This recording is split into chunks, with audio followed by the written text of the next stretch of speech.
Away on an urgent matter, so I am filling in. Jeff Stern is my name. We'll be talking about a very prevalent disease, dry AMD, with limited vision improving therapies available. The basic concept of what we're doing is very simple, and the panel on your left shows progression of geographic atrophy over a few years in the patient. We grow healthy RPE cells derived from stem cells and then implant them under the macula in an effort to replace the cells that are lost and reverse dry AMD disease progression. What type of stem cell do we use? There are three. I'm going to just step way back and review for a minute the three basic types: embryonic stem cell, induced pluripotent stem cells that are derived from a patient's somatic cells, and adult RPE stem cells. Think of bone marrow stem cells or dopaminergic cells that are injected for Parkinson's disease. The difference is that the pluripotent stem cells, ESC or IPS, have extremely high proliferative capacity. They can make any cell in the body. And so there's a lot of differentiation that needs to occur to steer them into RPE. The adult cells are committed to make RPE cells. So they're not as proliferative. The scalability is only moderate, but the risk of tumor formation or of epiretinal membrane formation is very low. And the manufacturing process is simplified because these cells are already committed to make RPE. We just need to grow them up.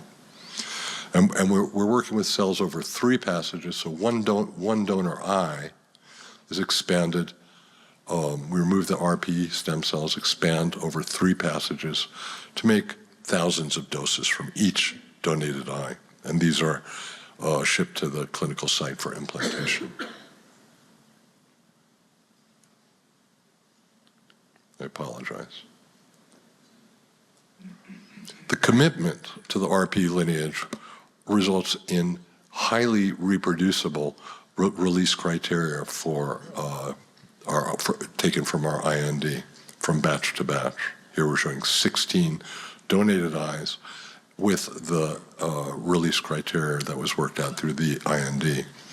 And these are also seen after cryopreservation and rescue in the RCS rat model of retinal degeneration is also mediated by these RPE, stem cell-derived RPE. The process of making RPE takes time, and the cells progress through different stages of development. We found that a 4-week differentiation period resulted in the greatest rescue of vision in the RCS rat. That normally declines from P30 to P90 fairly dramatically. We also document increased engraftment and also phagocytosis associated with the intermediate progenitor stage cell. This motivated us to clinical trial. Our IND uses the RCS rat that loses vision over 180 days, here shown compared to the normal long Evans rat that sees for its lifetime. When we inject vehicle, the vision continues to decline in the RCS rat. When we inject under the macular, the RPE stem cells, there's actually a small increase in vision, and then vision is maintained at near normal levels for the 180-day period.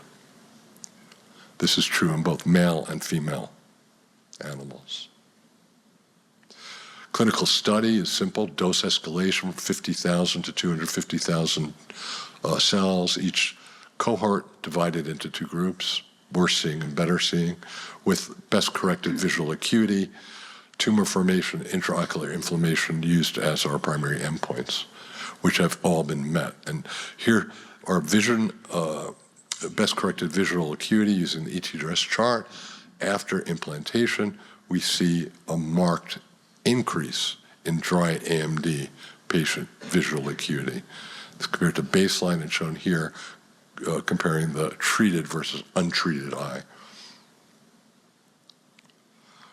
The FDA has granted us regenerative medicine advanced therapy designation to facilitate progress.